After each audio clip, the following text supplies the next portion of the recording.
govoril sem o diagnosticiranju avtizma in kriterijih, ki nam ga pomagajo diagnosticirati.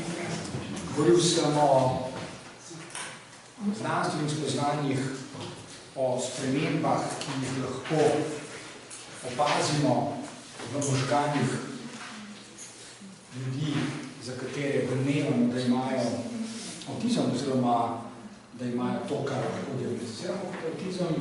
In druga velika tema je tista, s katero smo začeli zadnjič, in to je področje socialne kognicije. Nadaljevanje je logično in ga izraža naslov današnjega predavanja. To je uvod v socialno nevroznanost. Čisto naključje je, da se je v petek zgodil dogodek, ob katerem je dobro, koristno in smiselno spregovoriti o temi z tega področja. To je self-control, se pravi zmožnost človeškega bitja, da nadzoruje samega sebe.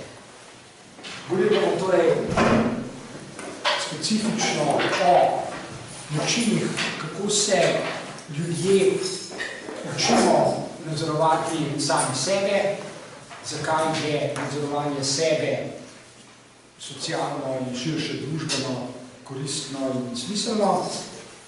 In govorili bomo o tem, kako se je mogoče naučiti, ko človek ne obvladuje samega sebe dovolj, ko ima težave pri nadzorovanju samega sebe. Ko govorimo o nadzorovanju, moramo najprej izpostaviti zelo zanimiv problem, ki ga imajo včasih ljudje. Ko govorimo o nadzorovanju, oziroma samem nadzorovanju, govorimo o sistemih, ki regulirajo in nadzorujejo sami sebe. Naprimer, tak sistem je človeško telo. Tak sistem je kardiovaskularni sistem. Tak sistem je možgani.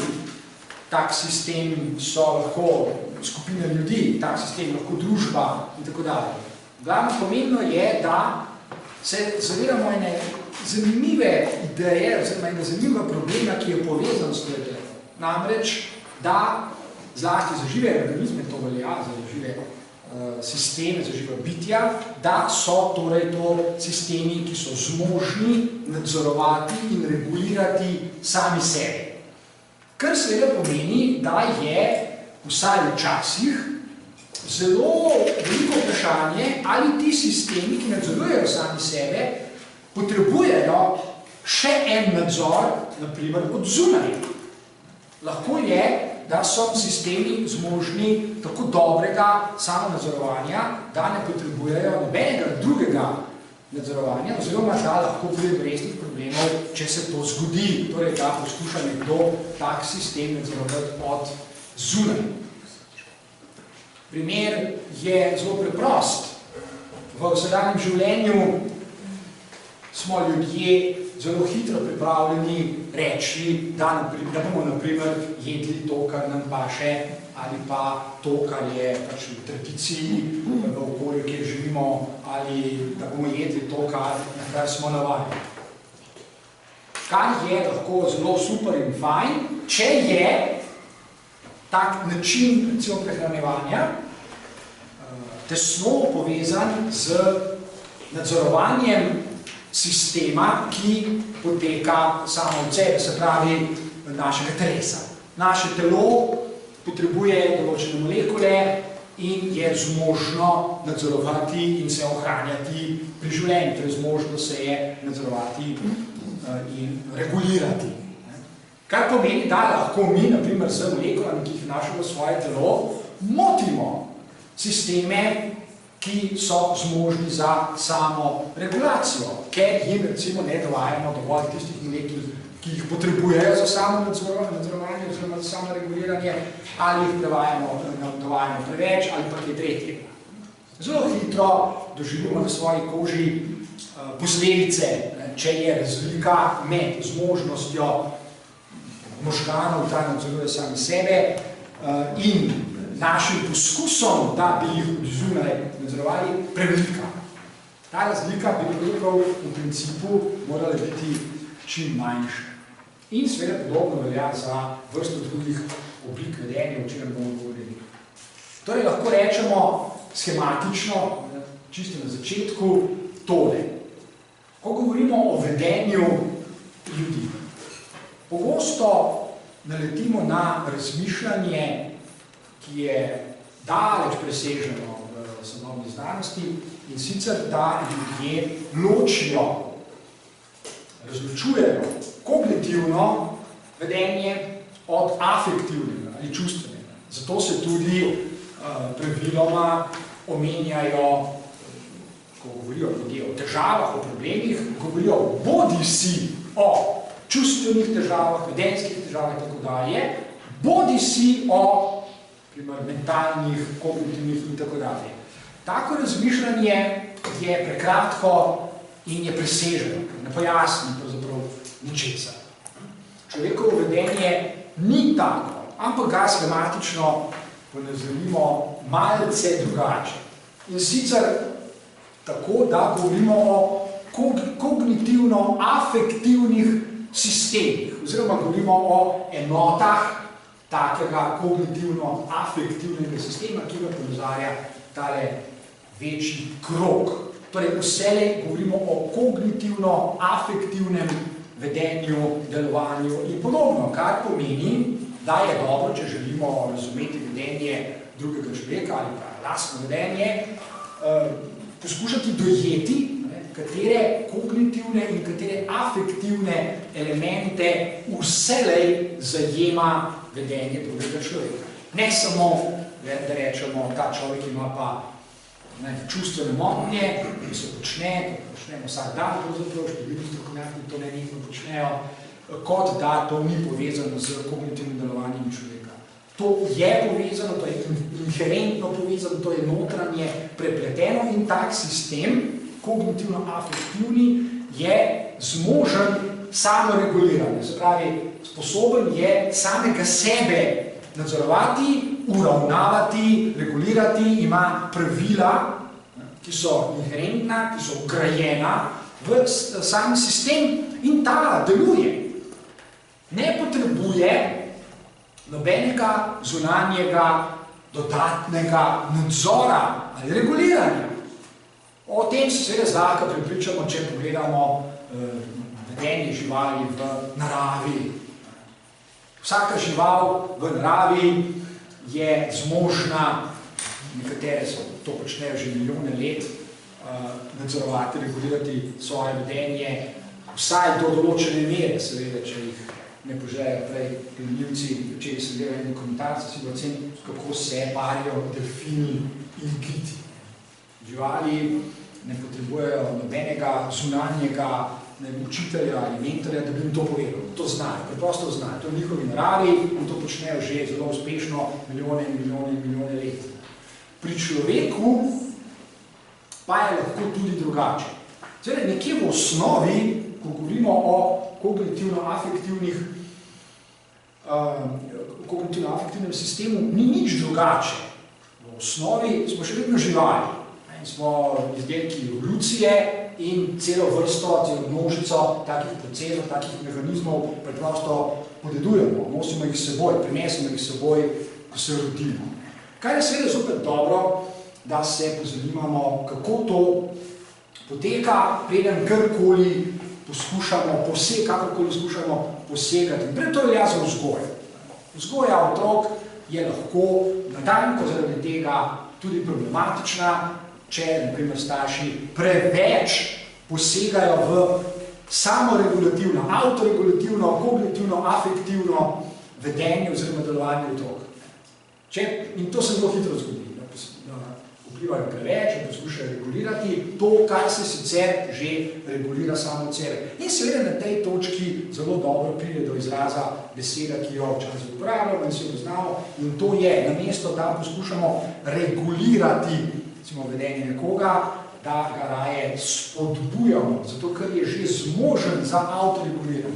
To je pomembna distinkcija, spodbujati nekoga k recimo vedenju, delovanju in tako naprej, ali pa vplivati na njega tako, da poskušamo regulirati, nadzorovati to, kar se sicer že regulira in nadzoruje samo od sebe. Zato tudi govorimo o zmožnostih, ki jih človeška bitja imajo. Smo v kognitivnih zmožnostih. Človeška bitja imajo veliko kognitivnih in afektivnih zmožnosti že sama po sebi. Jih ne potrebujejo od zunaj, ne potrebujejo, da jih nekdo uči, kako se kaj počne. Kaj ti? Samoregulacija je povezana tudi z zmožnostjo za učenje. Sistemi, živi sistemi, ki so zmožni avtoregulacije, so se zmožni tudi učiti. Zelo sodobni roboti, računalniki, umetna inteligenca to zmore. Danes lahko spremljamo umetno inteligenco, kako zmore ne samo regulirati sama sebe, ampak kako se je zmožna tudi učiti in spreminjati. Seveda ne na način, ki ga zmore recimo človeški možgani, ampak vprašanje, kako bo čez 10-15 let podobno. Torej, to je naša prva ideja, zmožnost za samoreguliranje, to idejo sprejmati, to je privzamemo. Človeška bitja so zmožna za samoregulirajoče vedenje oziroma delovanje. Zdaj, zakaj sem prej rekel, da se pri ljudeh lahko pojavijo težave in včasih dejansko se pojavijo? Težko se pojavijo v živalskem svetu, ker je evolucija tako poskrbela, pri ljudeh je lahko tudi drugače. Ko govorimo o takih sistemih, zmožnih za samoreguliranje in učenje, ker sem pokazal, da je to povezano, to je prepleteno, to je pravzaprav dve plati istega sta to. Je dobro pokazati na tri tipične mehanizme, tri tipične procese, zaradi katerih se lahko pri ljudeh to vedenje, ki se ga ravno kar obrisal, zakomplicira in včasih dejansko se zelo zakomplicira. Vsak živ sistem, seveda vsako živo bitje živi v okolju, mora biti drugače. Zato je tudi včasih zelo sporno, zelo problematično, ko ljudje spontano zaznavajo recimo učenca, dijaka, tako, da mu pripisujejo problem. Zapravi, da rečejo, da je vedenje določenega človeka, dijaka, učenca problematično, da je sporno in da bi moral ta učenec, ta dijak nekaj narediti, da bi se to vedenje spremenilo. Kar je lahko do določene mere res, ampak praviloma samo do določene mere, ker ta dijak ne živi v luni, ne živi v praznem okolju, ampak živi pač v družbenem okolju, v okolju z drugimi živimi bitji, ki so ravno tako zmožni za avtoregulacijo in učenje. In prej ali slej, torej v okolju, v katerem človek živi, nastanejo problemi. Ne more biti drugače. Prej ali slej se soočamo z zadevami, ki jih je treba rešiti, s problemi, ki jih je treba zaznati, ki jih je treba interpretirati, ki jih je treba razložiti in ki jih je seveda koristno tudi razrešiti, če hočemo iti recimo naprej, če hočemo preživeti v končni stanici in tako dalje. In na tej prvi točki, na tej prvi ravni, če tako rečem, se že lahko zaplete. Kaj ti? Vsak živ sistem, za katerega smo rekli, da je sposoben za avtoregulacijo in učenje, se lahko obnaša tudi tako, da najde razloge, da bi se v tistem okolju, v katerem živi, nujno živi v okolju, še naprej obnašalo tako, to živo bitje namreč, da bi se še naprej obnašalo tako, kot da problema, ki se je pojavil v okolju, sploh ni.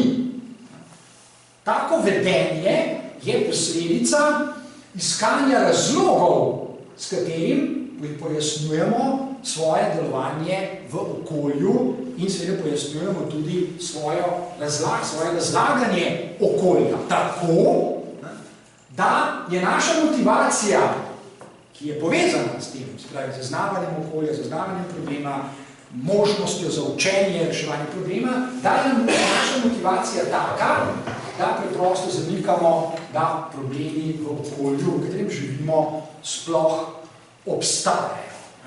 To je najbolj tipičen in v resnici problematičen način življenja, torej živega bitja, živega sistema, ki je sicer zmožno, še enkrat podarjeno, za samoregulacijo in za učenje. V tem primeru pravzaprav o učenju ne govorimo. Živo bitje se obnaša, kot da se v okolju nič zgodilo, kot da se nič spremenilo, kot da je vse tako, kot je bilo prej. Se ni mogoče potem ničesar naučiti, saj sploh ni ničesar takega, kar bi to živo bitje zaznalo kot vredno učenje, ker učenje po definiciji pomeni spreminjanje. V tem primeru spreminjanja ni. Se pravi, pojasnjujemo okolje tako, da ga skušamo ohranjati še naprej takega, kakršno pač zaznavamo. In seveda nas to upravičuje, da se obnašamo, da upravičuje našo motivacijo, da se mi obnašamo tako, kot smo se že prej obnašali. Ljudje včasih rečejo, jaz se ne bom spremenil, problemi v okolju bodo zagotovo prej ali slej nastali, jaz se ne bom spremenil, moja motivacija bo ostala enaka kot je, jaz sem pač tak človek, sem ponaradi tak in tako dalje. Torej, moja motivacija je taka, kakršna je že vaš čas, I like it, meni je všeč, jaz se ne bom spremenil. Prav edini možni, logični izhod iz take situacije je, ker problemi nujno bodo, zanikanje problemov. Jaz se ne bom spremenil, se pravi, lahko ste prepričani, da človek, ki uporablja to sintagmo, jaz se ne bom spremenil, zanikuje probleme, s katerimi se srečuje, ker nima drugačne možnosti. Druge logične možnosti ni. Kajti, če ne bi zanikal problemov, ki nastaja v okolju, bi se moral soočiti z njimi, potem bi moral pač te probleme reševati. Se pravi, moral bi se naučiti, kako problem rešiti, da se bo pač lahko še naprej obnašal, naprimer, podobno, kot se je prej. Ne bo se pa mogel popolnoma enako, zato ker ga bo to učenje, ki je povezan z razumevanjem problemov, ga bo spremenilo vsaj malo. Zanikanje je mehanizem, zaradi katerega se živo bitje ne uči. Ker se ne uči, se tudi ne spreminja. Kar seveda ima posledično, torej posledica takega zanikanja je, da ne more, to je spet logično nujno, ne more postaviti pred seboj nobenih novih ciljev. Zdaj, on ima cilje, kakšne je imel že na začetku. Zdaj, jaz se ne bom spremenil, cilji v mojem življenju se ne bodo spremenili, zato ne more postaviti novih ciljev, ki so pač povezani z problemi, ki v okolju nastajajo. Če ni takih novih ciljev, potem je seveda ni možno vedenje tole, pravi ponavljanje istega. Ker pa je tako vedenje problematično, ker izhaja iz zanikanja problemov, ki nastajajo v okolju, je seveda za samo to okolje in tudi za živo bitje je harmful, se pravi, je destruktivno. Ampak je sploh možno, tudi če zanikamo, da se ne spreminjamo za samo preživeti oziroma funkcioniranje v eni socialni skupnosti. Zelo težko kajti. Z zanikanjem gre nekaj skupaj. V človeku, v možganih, ki so pač zelo ključni proces, ključni sistem za vsako možno obliko učenja, se dogaja inhibicija.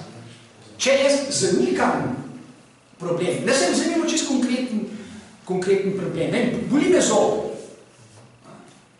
Boli me zob in recimo, da pač to zanikam, a ne se mi neč tazga, se mi neč hudga, se bo nehal, se to je pač samo nekam let, ali pa kaj drugega, ne? Ne vem, v telesu se mi razvija tumorske celice, ampak jaz ne bom šel v zdravniku, ker se mi nič, ne? Tekmo nisem itak, kaj bojo pa ugotovili, ali pa kaj je podobno. Torej, zanikam problem.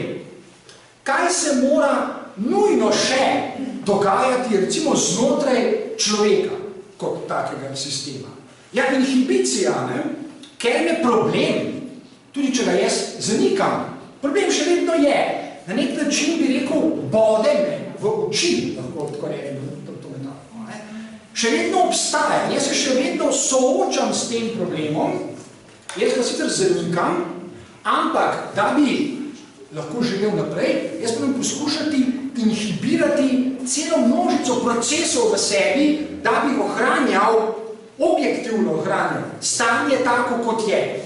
Ampak na dolge proge preprosto to ne gre. Jaz lahko zanikam, da sem bolan, poskušam aktivirati avtomatično, recimo, imunski sistem, oziroma ta se že aktivira samo od sebe, poskušam blokirati celo vrsto procesov, ki so zame destruktivni, ampak dolgoročno sem mrtev. Dolgoročno. Se pravi, ja, mogoče kdaj kratkoročno, tega bomo danes še boličeno na dovolj časa, vse celo izide.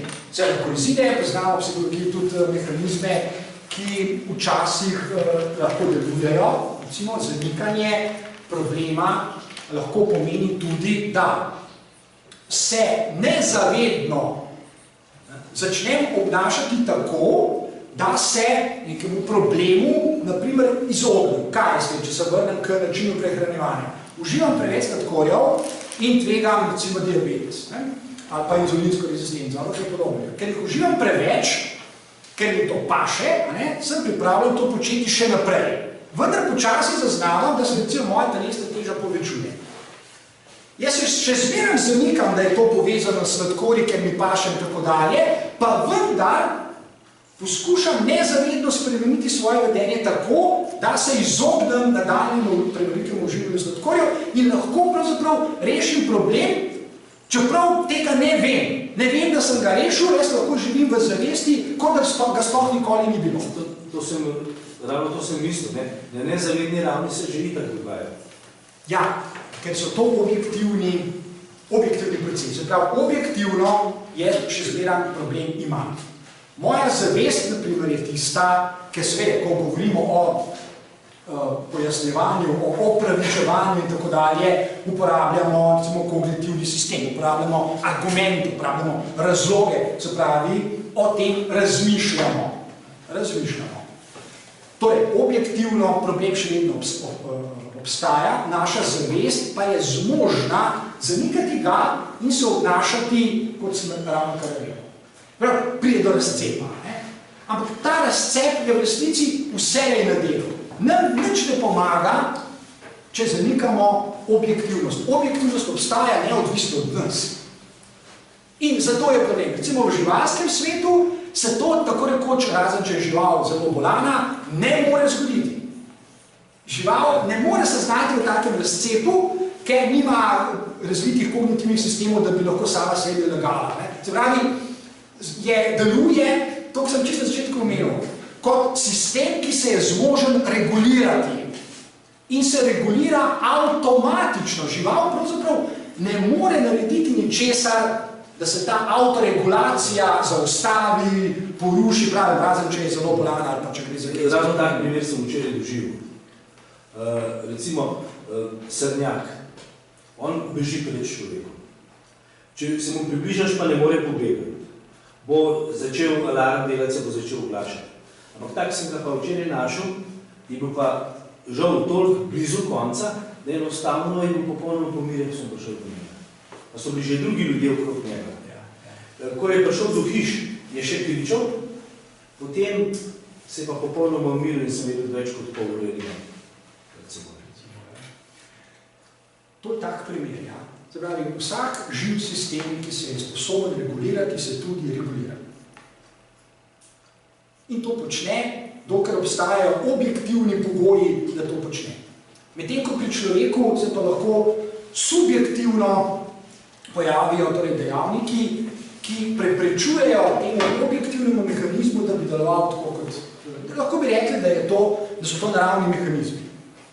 Metabolizem, presnova hrane v našem telesu je naravni mehanizem. Mi se ga nismo naučili, mi smo ga podedovali, je izdelek evolucije in mi lahko to seveda razumemo, spoznamo, dojamamo, upoštevamo ali pa seveda tudi ne.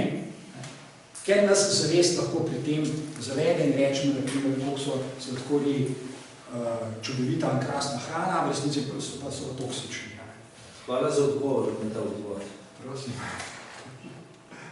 Rekel sem 3 tipične odgovore, se bomo pogledati, tipične načine opravičevanja, vedenja in delovanja človeškega bitja, drugi je tale. Se pravi, zopet, lahko najdemo razloge za to, da ohranimo naš način razumevanja in razlaganja okolja, v katerem živimo, na tisti ravni, ki ga pač poznam, ki smo ga sprejeli za svojega in tako dalje. Drugi mehanizem, oziroma proces, ki temu sledi, je seveda upiranje. Jasno, tak sistem se nujno upira vsaki spremembi, ni nujno, da je to povezano s kakšnimkoli zlikanjem, preprosto ni nujno. Človek lahko enostavno reče, jaz vem, da je tako, jaz vem, da so potrebne spremembe, jaz povem, da se zdaj nekaj dogaja, da ne živimo več v enem času kot prej in tako dalje, ampak me to ne zanima. Človek se lahko čisto zavestno upira spremembam. Jaz nečesa preprosto ne bom naredil. Zakaj? Zato, ker so se tako odločilo. Seveda lahko tudi počne nezavedno, v vsakem primeru govorimo o odporih. Ne želim, da se kaj spremeni. Seveda, posledica tudi takega načina delovanja je enaka kot prej.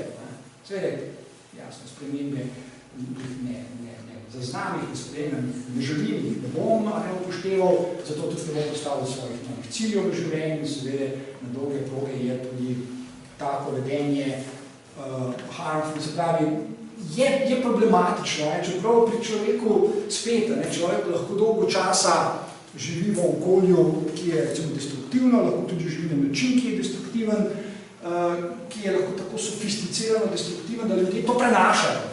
Recimo ne stori nobenega zločinskega dejanja, nima nobenega opravka s policijo, ampak njegove vedenje še bila destruktivno, alkoholik. Ni nujno, da stori kaznivo dejanje, ampak njegove vedenje je destruktivno, na dolge proge se lepo smrtonosno.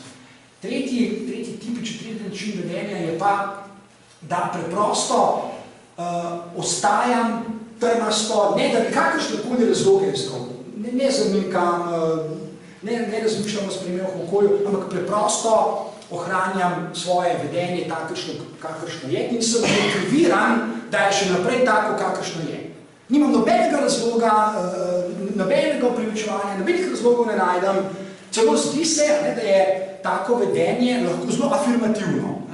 Človek afirmira, potrjuje, ponavlja samega sebe. Vedno znova se pač obnaša tako, kot se je v preteklosti in to mu je lahko celo všeč. Lahko všeč.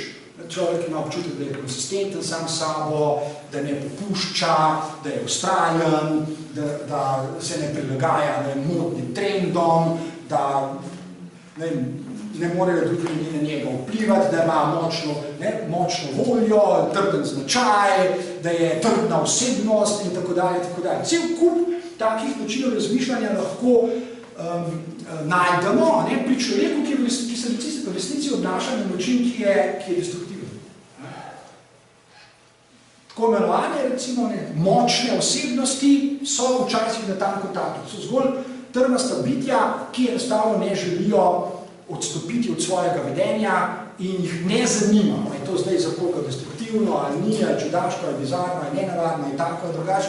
Kratko malo jih ne zanima. Človek je tako ujet v svoj način delovanja, da ga preprosto da ponavlja in pika. To so zdaj tri. Seveda, obstaja pa način vedenja, ki pa, to je pa četrti, ki pa je v resnici veliko bolj, pravzaprav je naraven. Obstaja, lahko zagovarjamo, obstaja naravni načini vedenja, ki poznajo živali. Živali poznajo naravne načine življenja, samo naravne. Ko se zgodi sprememba v okolju, v katerem živijo, se pač poskušajo takoj in čim hitreje prilagoditi. Pika. Ni nobenega cincanja, ali pa ne bom, jaz pa močno osebnost, briga mene, ali pa mene pa spremembe ne zanimajo, to je moda. Ne, žival se skuša v hipu prilagoditi. In če ima dovolj časa, seveda, če napade meteor na zemljo, če ima dovolj časa, je čisto možno, da se bo prilagodila in bo preživela.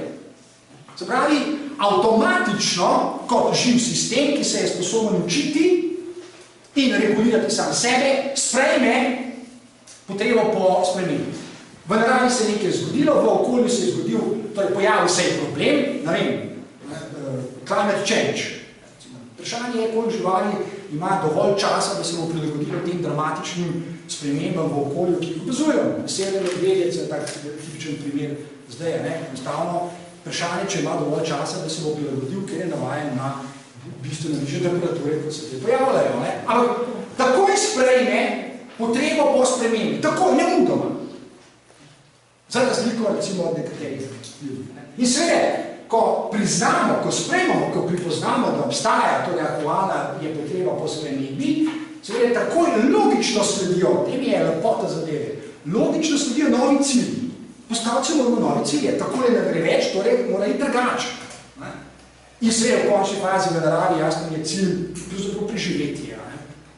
In jasno, tisto, kar je mogoče najlepše pri vsej te zadeve, je seveda helpful behavior, se pravi vedenje, ki je, to pa dejansko je afirmativno vedenje. Tole vedenje ni afirmativno, čeprav potrjuje isti vzorec, isti način razmišljanja, isto vedenje kot nekoč, pa ni res, v resnici je to destruktivno, samo ni nujno, da to vidimo. Ali pa da okolje to vidi, ni nujno, da to prepozna. Takega človeka včasih celo hvalijo, koliko je stanoviten, koliko je konsistenten, ne popušča, ne desnim, ne levim, ima svoje notranje trdne načela, ki se jih drži, kar je lahko super, lahko je pa to čisto destruktivno. Za njega se ne ni okolje. No, medtem ko to vedenje, ki ga pa zdaj opisujemo, ta četrti tip vedenja, je pa zagotovo helpful, se pravi, prinaša nekaj koristnega, nekaj novega. Zato, ker smo priznali potrebo po spremembi, postavili smo nove cilje, zdaj poskušamo pač doseči te cilje, ki izhajajo iz definicije problema in pravzaprav predstavljajo rešitev problema. To ni rešitev problema, to ni rešitev problema, to ni rešitev problema in to tudi ni rešitev problema. V vseh teh primerih problem še vedno ostaja. Če se ni po naključju med tem spremenil, ampak se ni. Medtem ko, v tem primeru pa govorimo natanko. To je osnovni dispozitiv, to je osnovna schema, iz katere izhajamo, ko govorimo o kognitivno-afektivnem sistemu, ki deluje v čisto vsakem človeku. Ki je torej tak, da nam nič ne pomaga, če poskušamo razdeliti človekovo vedenje na dva dela. In obstaja cele tipologije, ki jih ljudje na ta način razvijajo. Namreč eni so bolj afektivni ljudje, eni so bolj čustveni, čustveni tip. Horoskopi imajo tega, kakor hočete. Eni so pa bolj racionalni in hladni in tako naprej. Princip so neumnosti. So neumnosti, ki izhajajo iz napačne osnovne ideje, kako delujejo kognitivni, afektivni sistemi v človeški biti. No in mi si bomo držali seveda te nove, sodobne teme, sodobne ideje. Zdaj tisto, kar samo na kratko, samo za omembo, samo za to, da bomo imeli mogoče pred seboj neko idejo, bom navedel dve referenci, dve knjigi, na kateri se bom naslanjal v nadaljevanju. Ena je tale.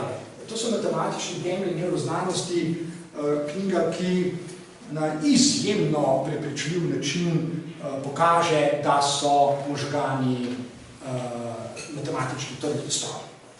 Možgani delujejo po matematičnih principih, ubogajo matematične principe, naše razmišljanje uboga matematične principe, naše čustvovanje uboga matematične principe, naše čutenje, zaznavanje, razmišljanje o problemih in tako naprej izhaja in temelji na matematičnih principih. To ne pomeni, da je zdaj vse matematično, ampak temelji pa zagotovo so. Zato je zelo zanimivo, zdaj seveda tistih, ki ima dovolj časa, motivacije in interesa, da mogoče kdaj kakšno stvar pogleda. Mi bomo pogledali samo nekaj, samo 2 drobca, 3. Samo za tak uvod, kako fantastične so te zadeve, ki nam lahko pomagajo res razmišljati. Druga je od Rogerja Penrose 1500 bela knjiga, ki je, mislim, ima spektakularen naslov, The Road to Reality, to je čista matematika, skozi katero se je ekstremno težko prebijati, ampak spet je fajn, koristno, vsaj kakšen tak drobec imeti kdaj mogoče pred očmi. Mi si bomo, kot rečeno, samo 2-3. Ne zato, da bi zdaj iz tega delali veliko zgodbo, ampak zgolj za mogoče celo odmor znotraj našega razmišljanja, par stvari, ki so fascinantne. Veste, lahko pomagajo kasneje, kaj sem, če začel ukvarjati recimo z kakšnimi bolj sofisticiranimi oblikami vedenja, kot je meditacija, recimo kakšne tehnike sproščanja avtoregulacije, ki se približuje avtoregulaciji, ki so že naravne, ki so že vgrajene v naš sistem, ko človek poskuša zelo natančno razumeti, na primer, samega sebe, po katerih principih deluje. To zelo pride v upoštev. Subjektivnost ima pri tem bolj malo vloge, pravzaprav nima nič. Kaj tukaj vidite? Zelo preprosto, to je en prikaz, schematičen prikaz. Jaz sem namenoma izbral inhibitorne mreže, nevronske mreže, zato, ker bomo o tem govorili, ko govorimo o self-control, danes govorimo o vodu vstopamo v socialno nevroznanost in nas zanima predvsem tema nadzorovanja samega sebe.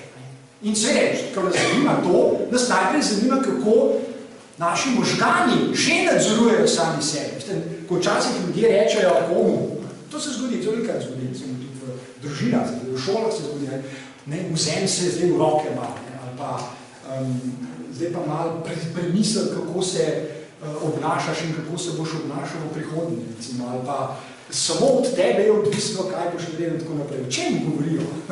Govorijo o tem, kako se naši možgani že sami nadzorujejo.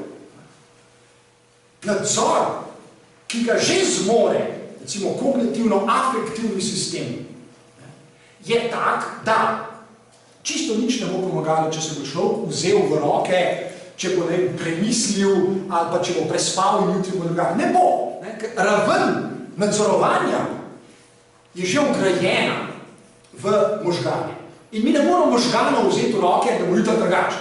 Se ne da, preprosto se ne da. To so naravni mehanizmi, naravni procesi, na kateri lahko vplivamo. Seveda lahko, dolgoročno lahko, poznamo tehnik, poznamo načine, kako se to naredi.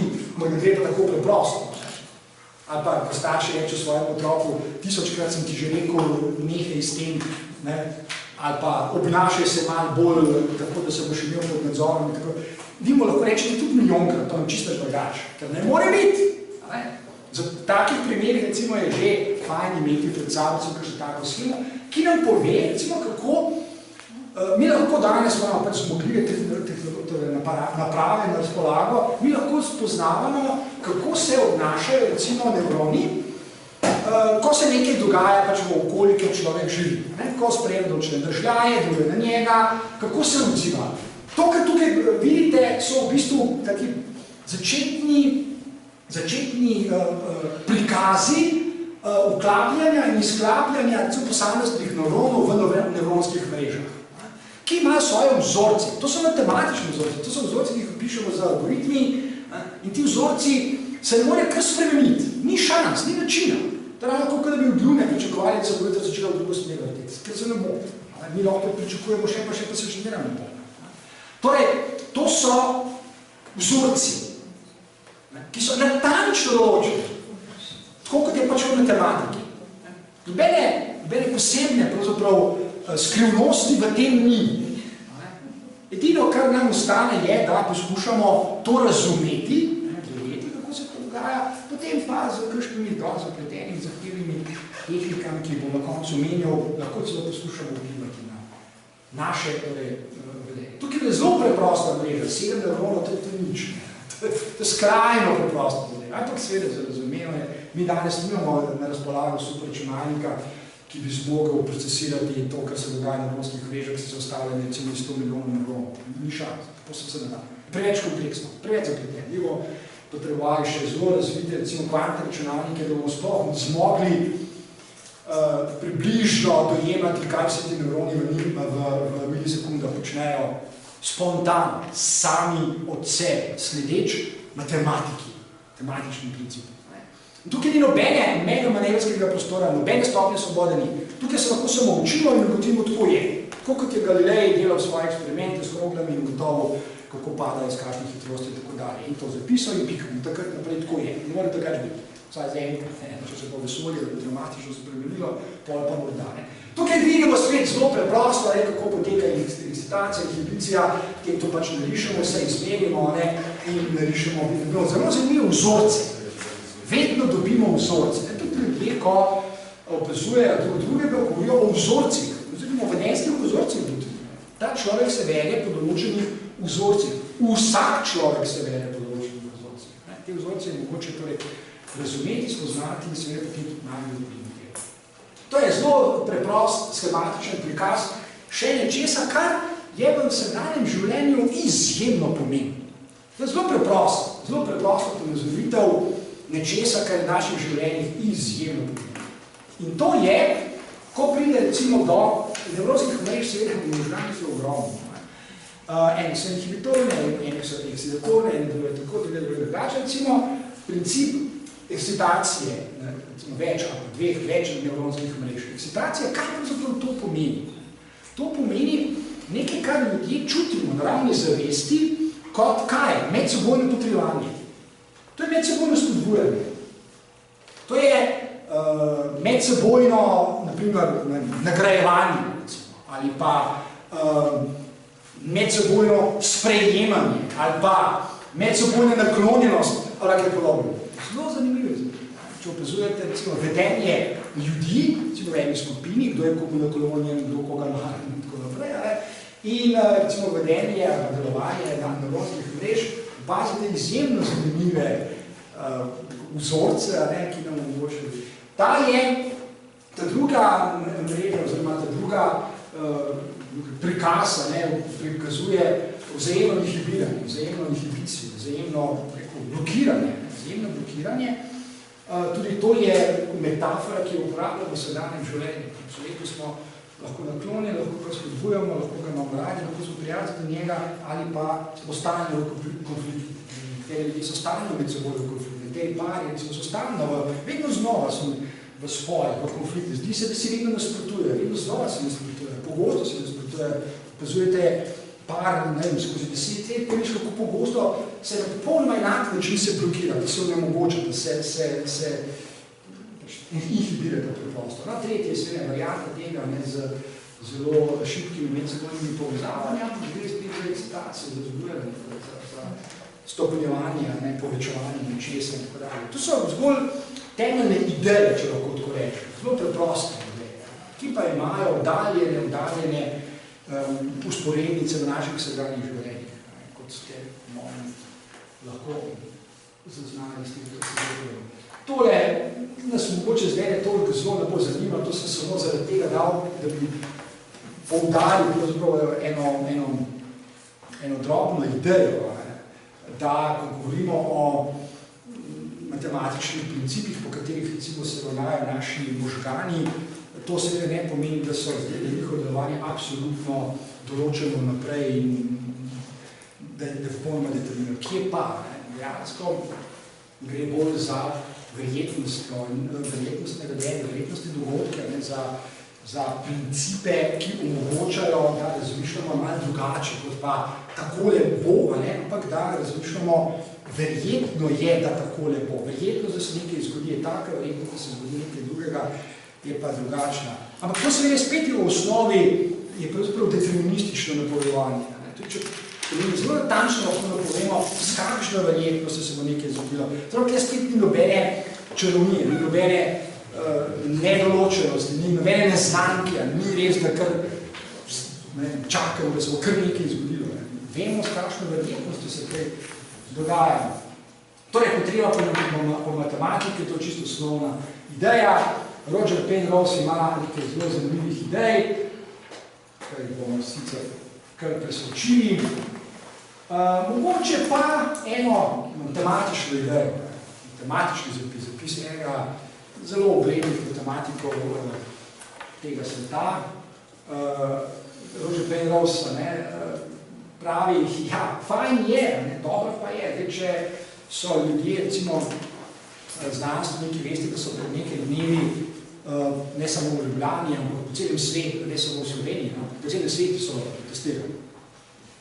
To je precedens, to je nekaj, kar je pravzaprav srhljivo družbeno dejstvo, da morajo na cesto tudi znanstveniki in protestirati proti temu, kar se nažalost povečuje v tem svetu, in to je vražmerje. Vse, gotovo ste spremljali. To, da znanstveniki grejo na ceste in rečejo, poslušajte, to se ne vedno znova dogaja. ljudje rečejo, ja, znanost ne more pojasniti vsega. Vsem, kdo pa je rekel, da lahko pojasni vse? Zato imamo pa še jutrišnji dan na voljo, pa pojutrišnji pa še nekaj jih je. Ampak, kaj hoče s tem ljudje reči? Ljudje rečejo pravzaprav tole. Znanost ne zna pojasniti vsega, potem pa rečejo, obstaja pa neka čudna, skrivnostna vednost pri ne vem katerih prebivalcev iz Tibeta ali pa kaj takega, kot da oni pa to znajo. To je še ena novidnost. Če znanost ne zna nečesa pojasniti, potem tudi nobena druga človekova dejavnost ne zna tega pojasniti. Ne pa, ker vam skušajo servirati, znanost ne zmore, ampak religija pa lahko. Prosto ni res. Znanost ne more danes, bo pa jutri. Vraževerje pa ne pojasni, ne danes, ne jutri, sploh nikoli. Ker nič ne pojasnjuje, ker nima pojasnjevanja moči. Zato je dobro biti precizen, ko pravi Penrose v razmišljanju, da ne bi prehiter, zelo res, pa se prebili s poti in začeli govoriti na nudnosti. Zato je potreba po matematiki zelo fajn potreba in včasih je prav, da se človek malo tega loti, preden blekne, ker je preveč neumno. In nas bo to zanimalo. Platonove objekte, geometrijsko nas bo zanimalo zdaj, torej skupaj bo zanimalo. To sam za ilustracijo, fraktali seveda tudi ne, mogoče samo vedno omeniti, mislim, da se zdaj o tem tudi nakratko spregovoril o fraktalih v možganih. Fraktalov seveda nismo izmislili. To je izdelek narave, to je izdelek umetnika. Fraktale so matematiki pravzaprav odkrili. Obstajajo, neodvisno od nas. To je zanimiva ideja tudi, ko kdaj kdo poskuša na podoben način, kot sem prej rekel, zagovarjati vraževerje, češ da so umetniki zmožni ustvarjati ne vem kakšne krasne čudovite. Seveda so, zagotovo, narava tudi. Narava tudi, samo od sebe. Zmožno ustvarjati take, izdelke, če lahko rečemo, da usupno tudi največji umetniki. Recimo fraktali so že taki. Ben umetnik jih naredil. Čista matematika. Čista matematika. Potreba po matematiki, a veste, je v določenem smislu neposredno povezana tudi s človekovimi največjimi potrebami po estetiki, umetnosti, ali če hočete zaradi mene po razumevanju Boga. Zdi se, da je v ozadju, to je vedno matematika in mislim, da je prav, da imamo to pred sabo, ko govorimo o možganih tudi. Dobro, tole nas tudi zdaj ne bo zanimalo, gremo mi zdaj neposredno k tej temi, s katero smo danes začeli, in to je uvod v socialno neuroznanost. Tako kot vedno naredim, to je osnovna referenca, na katero se bom v nadaljevanju skliceval. Prav je, da povemo, odkot črpamo svoje znanje, da ne stvarno, ko bi smo ga potegnili svoje glave. To je najnovejša znanstvena študija, nastala je pred kratkim. Torej, ko govorimo o kognitivno-afektivnih sistemih, ki so zmožni samoregulacije in učenja, in o tem govorimo. Ko govorimo, na primer, o ljudeh, ko govorimo o avtistih, ko govorimo o avtizmu, ko govorimo o vedenju živih bitij. O tem govorimo, je spet koristno imeti pred seboj zelo preprosto tole ponazoritev nekega razmerja. Včasih ljudje rečejo, ja, človekovo vedenje je nepredvidljivo, človekovo vedenje je tako, da ga ne moramo v celoti pojasniti, opisati in tako dalje. To je prekratek odgovor. Ni res. Zakaj? Zato, ker ne obstaja vedenje, ne obstaja izkušnje sveta brez kognitivnih procesov, kognitivnih mehanizmov, nekatere smo si že ogledali, danes smo spregovorili samo o tematičnem pristopu, k razumevanju teh procesov in vse to se ne more zgoditi brez možganov. Vzemite človeku možgane in nobenih izkušenj ne bo imel.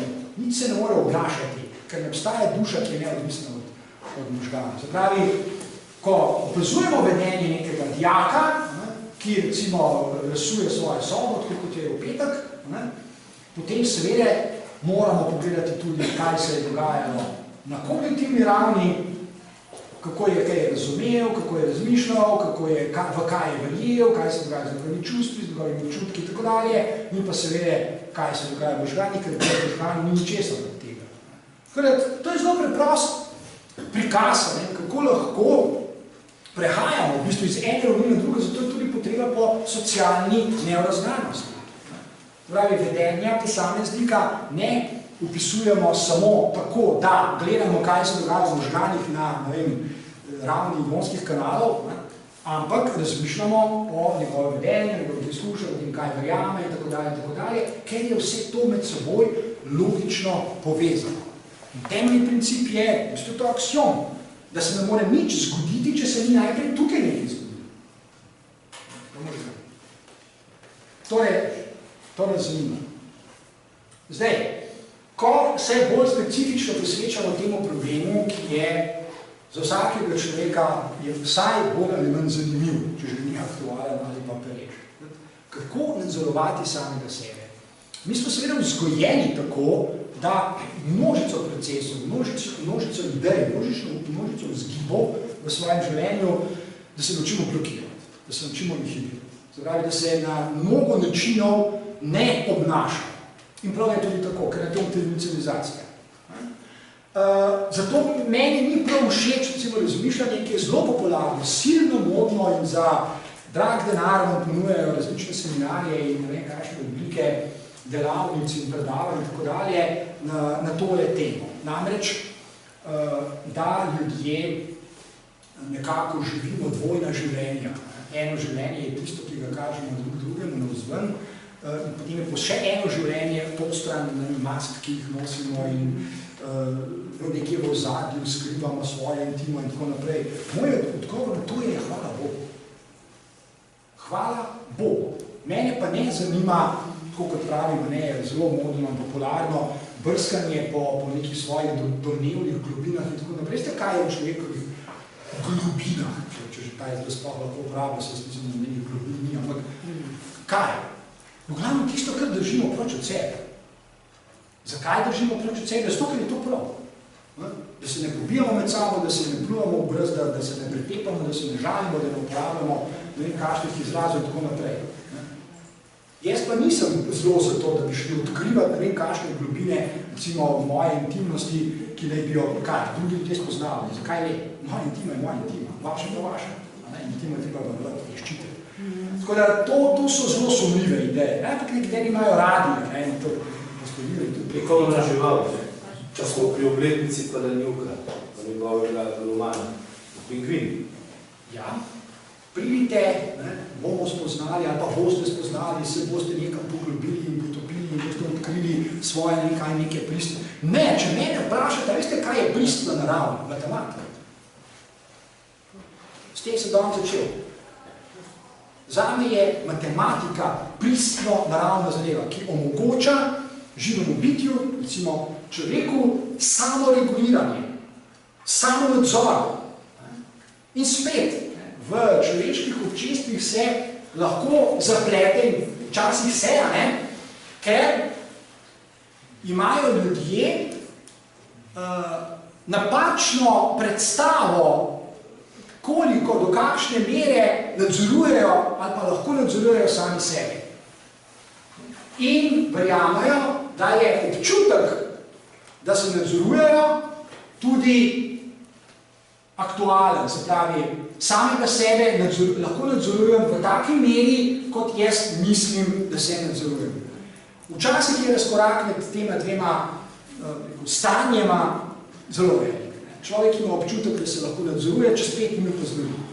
Ali pa nekoga krivno pogleda, ali pa mi nekaj reče, pa že vpije, pa kriči, pa besi in tako dalje. Torej, vprašanje je, in to pa spet je nekaj, kar lahko opazujemo pri vsakem človeku posebej, ni treba, da je ravno avtist. Kakšna je razlika med dejansko stopnjo kontrole, ki jo človek nad seboj ima, in pa zamišljeno, idealizirano stopnjo kontrole, ki je seveda lahko bistveno drugačna, in to se potem pokaže v trenutku, ko človek dejansko zgubi nadzor nad seboj, in v tistem hipu se vidi kako je bila njegova predstava o sebi, češ, jaz sem zelo pod nadzorom in tako naprej, v bistvu čisto iluzija. In to življenje v takih iluzijah je pravzaprav spet dolgoročno destruktivno. Je destruktivno, podobno, kot smo rekli tam čisto na začetku, ker ne vodi k boljšim odločitvam v življenju. Ljudje se moramo odločati vedno znova in zdaj, pri odločanju so včasih velike težave. Pri odločanju nimajo težav samo ljudje, ki imajo avtistične simptome, pri odločanju imajo težave včasih številni ljudi. Obstaja še ena napačna tradicionalna ideja, kako je s takim odločanjem. Že prej sem omenil. To, da vi nekomu rečete, nadzoruj se, je preprosto nišpec. Ali pa obvladal, to imajo tudi radi, obvladaj se. Če bi se obvladal, bi se že obvladal. Zakaj? Zato, ker je to del samoregulirajočega sistema. Človeku ni treba govoriti, da se obvladuje, ker se že obvladuje.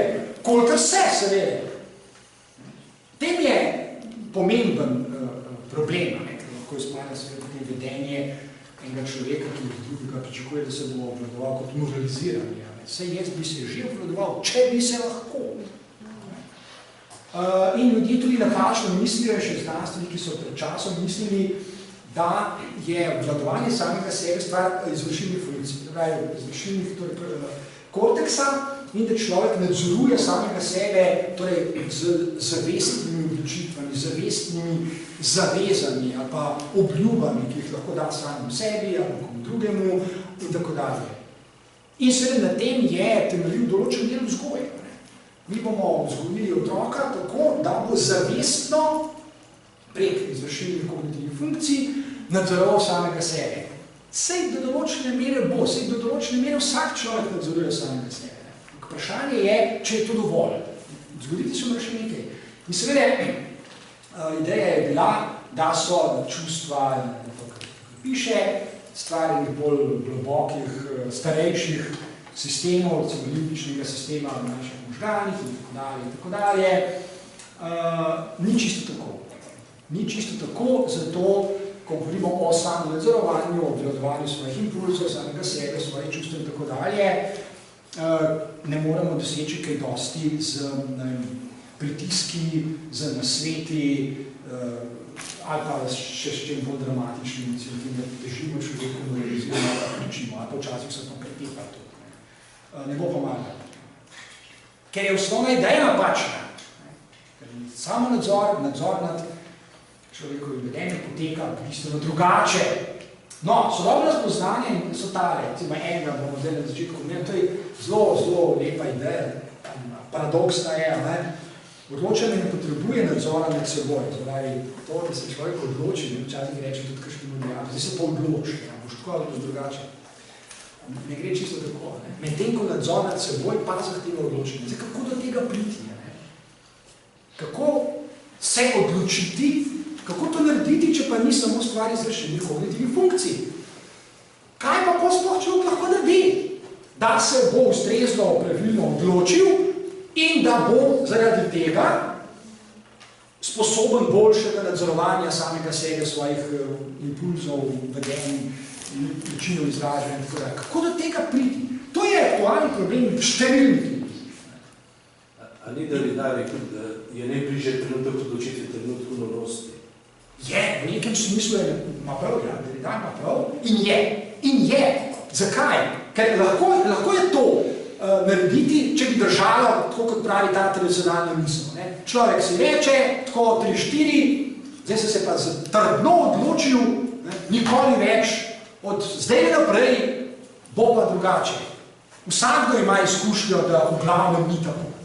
Ne zato, ker smo slabi, slabotni, ampak je podobnega, ampak zato, ker naša osnovna ideja napačna, kako to narediti. Seveda, to je zelo povezano, ampak ker smo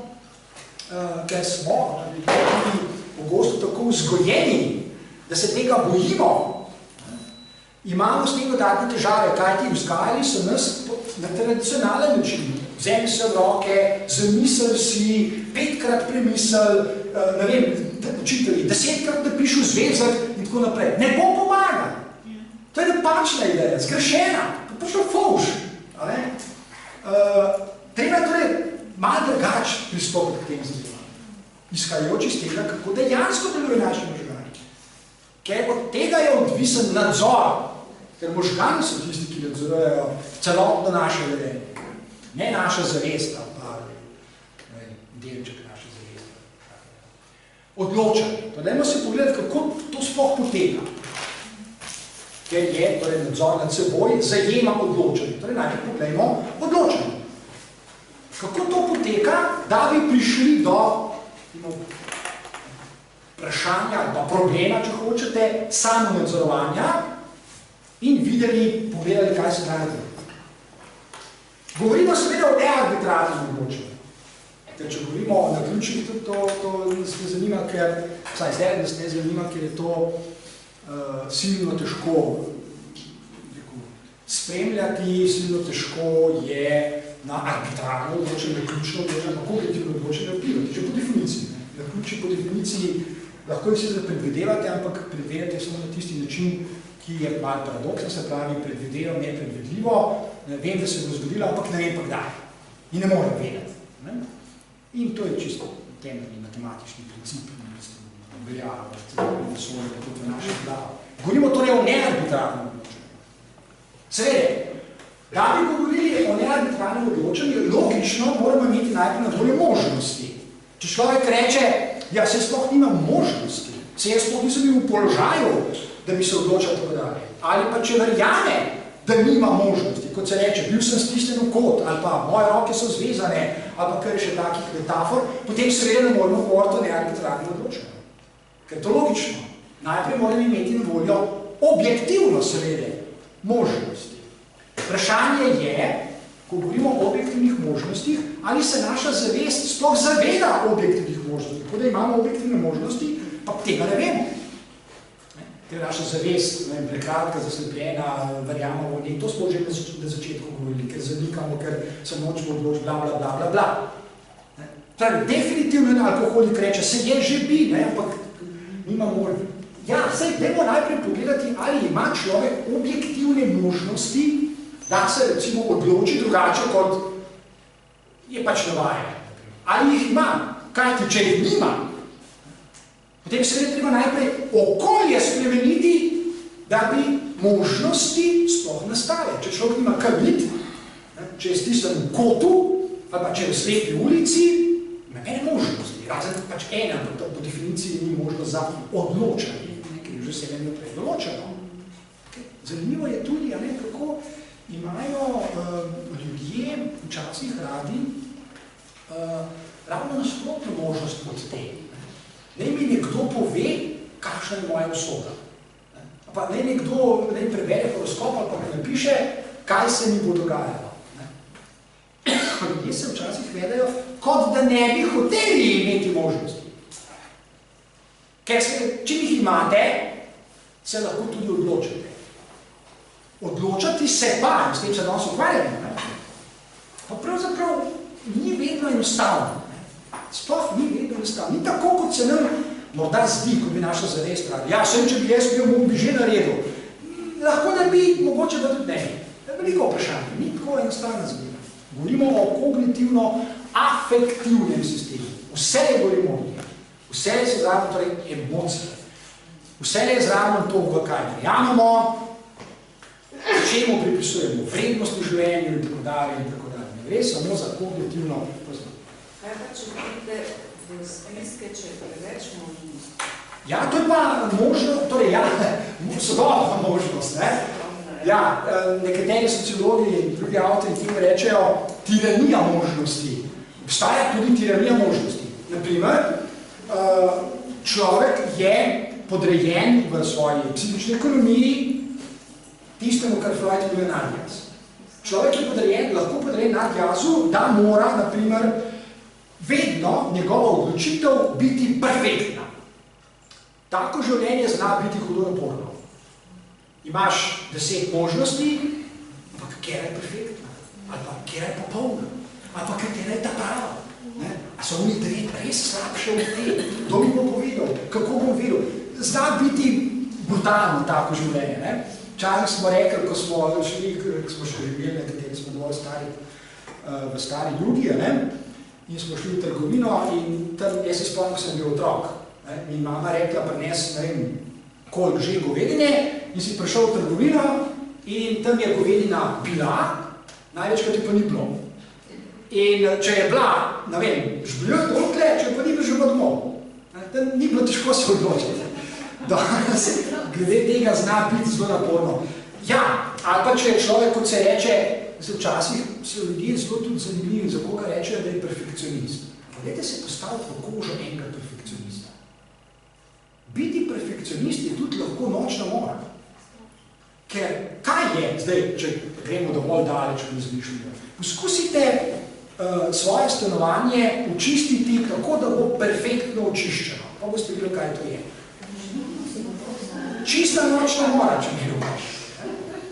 Jaz se spomnim enega oficirja, tam dol, ki smo bili v Srbiji, v Beogradu, ko smo imeli eni kolegi, se da spomnim. Vsake toliko časa je bilo neko čiščenje, nekaj bo treba pač pospravljati. In mi smo imeli stara bajta in to so pristopi tam gor nekako 6 metrov. In je prišel, in pa smo počistil, seveda se je prišel oficir z belimi rukavicami in hudič slezal čist tja gor na vrh in po te zgornji krmi si potegnil, seveda tople prahu in bo gor jasno. Ajde svoje, perfekcionizem je lahko morda, v določenih primerih fajn, v določenih je pa torej nekaj, česar ne želite. Tako da tudi v zadanjem življenju, recimo pa biti obsesiven. Biti obsesiven. Postavite se v kožo nekoga, ki se mora vsakih 20 minut roki umiti do res tisto, do zgrgan skrtačo, ker ima občutek, da je umazan. To ni enostavno. Tako da, ja, to je tiranija, ki je sporna, torej, da sem na celi črti. Včasih je bolje biti zadovoljen, pa reči, da za mene je to čisto v redu, pa še eno film Spit smrjatelj, pa imaš več od tega. Okay. Ja, torej, ampak v vsakem primeru je logično, da odločanja nearbitrarnega ni, če ni možnosti. Okay. Seveda, to se zelo zaplete pri ljudeh, recimo, ki imajo resne duševne težave, ki so v stiski strašni, recimo paranoidnost. Predstavljate si paranoidnost, če lahko seveda, ko ima človek občutek, da ga pač nekaj nadzoruje in se ne more premakniti, ker ima pač tako občutek. Za njega ni pravzaprav možnosti. Tudi če objektivno obstaja, prije nekdo pa reče, so ti nadzoruje, pa kvaše. Ja, z njegovega vidika je tako, on nima možnosti, ima pa depresija. Zakaj človek zjutraj ne ostane iz postelje, depresiven? On dejansko nima možnosti, razen te, da je pač naprej v postelji. Zakaj? Zato, ker je za njega, njegovo življenje, pa njeno življenje, je ena sama črna luknja, je brez veze, je nesmisel. Življenje je brezvezno. Zakaj je pa vstal in tako bo treba začeti spet spati? To so grozne zadeve. Ko se število možnosti skrči, ne glede na to, ali je to objektivno res ali ne, zadošča, da mi verjamemo, da se je to zgodilo. Oziroma, da smo v takem duševnem stanju, da drugih možnosti kratko malo ne vidimo. Zato je zanimivo še enkrat pogledati, kako je z objektivnimi možnostmi in kako človek doživlja, razume, interpretira, razlaga, zaznava pač te možnosti, kako jih on, ne kaj se meni zdi ali pa kaj objektivno zdi. Seveda logično sledi, da ko imam možnosti, ampak še neko jih imam, jih lahko tudi vrednotim, pa jih ne morem. Zdaj, ko sem v položaju, da vrednotim možnosti, smo pravzaprav že na konju. Smo že na konju, govorimo o kognitivno-afektivnem sistemu. Zdaj, ko zaznamo možnosti, ko razumem možnosti, jih že tudi vrednotim. Zame že imajo pomen. Zame so že ene so boljše, druge so slabše, ene so lepše, ene so manj zanimive, bolj prijazne, bolj prijetne. Čim smo pri tem, smo že na dobrem poti. Da vrednotim, se pravi, že na možnost je pripet afekt, vrednost. Kar pomeni, da človek čuti, da ima možnost. To je zelo pomembno. Depresivni človek, on čuti, da nima nobene možnosti, da jo ni. On to čuti, mora da več poflancati. Ne, sej bo še vse v redu, le tukaj vstan, to naredi. Ne bo. Iz njegovega, zato je potrebna neka stopnja uživanja drugega, empatije, na primer. Empatije. Z njegovega zornega kota je treba gledati. Čim pa človek reče, da vrednoti, kaj to pomeni? Tisti minimalni dispozitiv je tale. Jaz bi pa raje naredil to, kot on. To je to. In s tem je povezana, a veste, temeljna motivacija, ko ljudje včasih rečejo, ja, ta človek pa nima motivacije, ta učenec nima motivacije. Vsak človek ima motivacijo, razen res skrajno depresivnega, pa še tam ne, a veste, z motivacijo ni tako enostavno. Kaj je motivacija? Motivacija je v bistvu tako kot gorivo, nekaj bi naredil. Vse tudi depresiven človek nekaj naredi, ja pač v poslu ostane. Vse tudi samomorilc nekaj naredi, ja samomor. Se pravi, človeka, ki ne bi bil motiviran, to je leseno železo, to je nemogoče. Ne obstaja. Vprašanje samo je, človek ima motivacijo za kaj? Vse alkoholiki, tudi alkoholik je strašno motiviran. Zakaj? Je, da je flaša skozi polkna. Ne morate reči, da nima motivacije. Motivacija je puna kapa. Neko krčeš. Se pravi, čim smo na tej logični stopnički, smo že na dobri poti, kajti, če rečem, ta ona, potem se že lahko izbiramo, se že lahko pogovarjamo, kaj če bi to, kaj če bi ono in tako dalje. To je tudi, recimo, temeljni princip psihološkega dela, kaj sem zanjš, kaj je bil ta dogodek, tam v sobi, ko so me spet poklicali, v petek, ko sem jaz noter stopil, je letel po sobi vse, ampak res letel, stol je bil v trskah praktično, razbito, je bilo vse po tleh. Bajta, soba je bila res okrog obrnjena. In potem je trajalo pač par minut, da, ok, fajn, kaj pa zdaj? Ok, zdaj bo pa jaz tole, ti pa ono. To je to. Pred tem ni bilo možnosti, samo divjanje, samo besnenje, samo izbruh vulkana. Vrednotenje možnosti. Ko torej vrednotimo, se pa seveda lahko odločimo. Zdaj pa logično se zdi odločenje. Raje bi storil to, ok, da pa storil. To je tudi v psihoterapiji tak princip, pa ni samo kognitivno vedenjsko terapija, ampak sploh temeljni princip, ta matematični, ni pusten vedenjsko, kognitivno, kako se imenuje. Se ni pomembno, je čisto logično, da lahko vrednotimo možnosti in potem, ko jih vrednotimo, logično sledi, da se odločimo za eno. Ker imamo dve, lahko se odločimo za eno. Ok, potem sledi prav, da pa to naredimo. Včasih recimo, včasih, to veliko krat, ni treba veliko odločitev sprejeti. Ljudje delajo pogosto napako, da delajo veliko odločitev. Po novem letu bo pa vse čist drugače. Vse prav gotovo ne bo, ker ne more biti.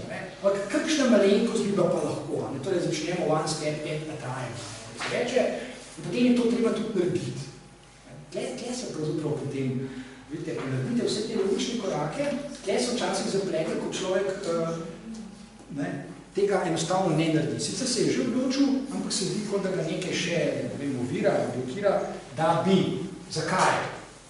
Zato, ker subjektivne vrednosti, ki jih pripišemo možnosti, niso fiksne. Nažalost, praviloma niso fiksne, ampak so zelo odvisne od okolja. To, kar mi je še včeraj blazno veliko pomenilo, mi danes lahko že pomeni malo ali pa skoraj nič. Ali pa obratno, seveda, nažalost smo odvisni od okolja, ampak zdaj se pa vračamo tistemu na začetku, čisto na začetku. Tisti schemi, če se spomnite, kako je v okolju, ker bi živimo v okolju. In to bi bilo glih fajn za danes, ker je čas potekel, da bomo tukaj nadaljevali. Kako je s temi interakcijami?